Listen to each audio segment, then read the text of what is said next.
Hey guys, Hobo4Craft here, aka MrHobo, and I'm going to be bringing you another commentary today. I actually have not been able to upload, or rather load any replays that I've downloaded. I'm pretty sure it's just because they're from Phase 1. I can't tell for sure, but yeah, you can't watch Phase 1 replays on Phase 2, so whatever. I'm just trying to deal with it by uploading commentaries. Don't want to stop making videos altogether, but forewarning here, excuse me if I cough, I'm still a bit sick, and what else? Alright, whatever. So I'm gonna teach you guys how to deal with Mech if you are Zerg, which is one of the most things that Zerg does have trouble with in StarCraft 2 is dealing with Mech. So I'm just gonna start this up, and I mean it's definitely hardest for me as well as Zerg, and I'm just gonna try and help you and bring some insight and show you how I deal with it. And you're gonna see I'm gonna do things pretty standard here, and I'd say between infantry composition and mech it'll be about 50-50 for Terran, depending on what league you're in, of course, too. But yeah, he won't always go mech, but you can definitely expect it on a larger map. Here, I wasn't too sure he was going to, but I'm always wary of my opponent going mech, so I definitely do want to be careful. Should be very proactive in that sense, and should always be scouting a lot. You're gonna see I do get a 9 drone and pop them out to scout. I do this against every race. It's something you really should do and get in the habit of, excuse me, just because you can do this little harass here where you attack the SCV and you can really just keep them in the opponent's space for a long time and just know what exactly is going on.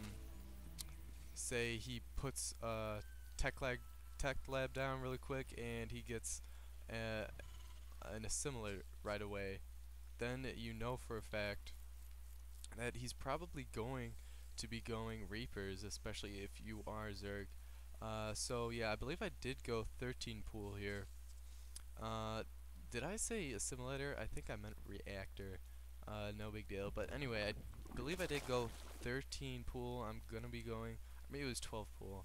I believe it was 12 pool, and then I'm going to be going 15 hatch, I believe. Believe I bring this drone out. So yeah, pretty standard play by both of us here. And you can see he is getting a refinery down, so we could probably see some factory action going down, or something of the other, maybe some marauders if he's gonna put a tech lab down. Early game you can't really, it's harder to tell what the Terran is going to do in early game, especially when he blocks off his choke point, which the Terran will do 95% of the time against the Zerg, and so it's important to be able to scout here. I do bring this Overlord around here, and I do have somewhat vision. If he were to put a factory down here or somewhere, I would be able to see it, but I don't want to get it too close as he would kill it with these Marines. And just playing pretty standard here. You can see I do get out a couple Zerglings. It's my preference to get out Zerglings pretty quickly, and I'm getting my queen out now. But yeah, pretty standard play. And oh, another thing, really important, I believe I got my extractor at I'm gonna rewind here.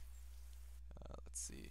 So yeah, around 12 you can see, maybe even 10, I did get this extractor up, and the importance of that is you can see right now I am able to get metabolic boost, which is speed for Zerglings, and that is just key, especially when your opponent does go mech. He normally will get Hellions, and you can see I was able, what I actually did is I drew him away from his base to bring his Marines over here, and that would lower his supply depot, and then I was able to come in and scout around, and I did see a factory going down, so I knew right away that would mean Hellions, and that's why speed for Zerglings is so important.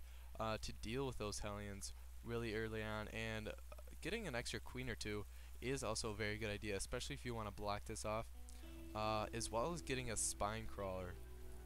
I normally like to get it around right here because they tend to like to come around here as opposed to right here where you would have your queens over here and your Zerglings. And a spine crawler just does so much damage to those Hellions. You could see I'm pumping out Zerglings right now. And I'm just going to be scouting a lot, just running back and forth, make sure he's not expanding quickly, pulling anything funky, anything of that sort. And you can see he's just pumping out some Marines here for defense. And he is throwing down another factory, and actually is going to be getting this command center up pretty soon here, which means an expo right over here. And you know what? I do take my time to get my lair, just because early on I don't really have to deal with a heavy push when the Terran is going mech. Normally when the Terran goes mech, you're going to have a lot of time before he pushes a relatively amount of, when I say a lot, which is normally like 12-ish, maybe 15-ish minutes. And you can see, yeah, I don't get my lair that quickly, but once you have like the defense for Zerglings from Hellions, you can see he's now going to be pushing out. And I'm going to be getting another queen up here pretty soon. I do have the spine crawler down, so I'm feeling pretty confident here. I know he's on his way. And he actually did get pre-igniter, which I did not expect, and did a lot of damage to my speedlings. Normally they can deal out a lot more damage. And you can see how little damage a queen takes, why she is so good against these Hellions here. And just trying to pick one off. I'm going to back away. You can see how much damage that pre-igniter does when upgraded. And boom, you can see how much damage that spine crawler does as well. But meanwhile, at his base, he's forgetting to macro a little bit. He's microing these maybe a little too hard. But pretty soon here, you're going to see me put down a Roach Warren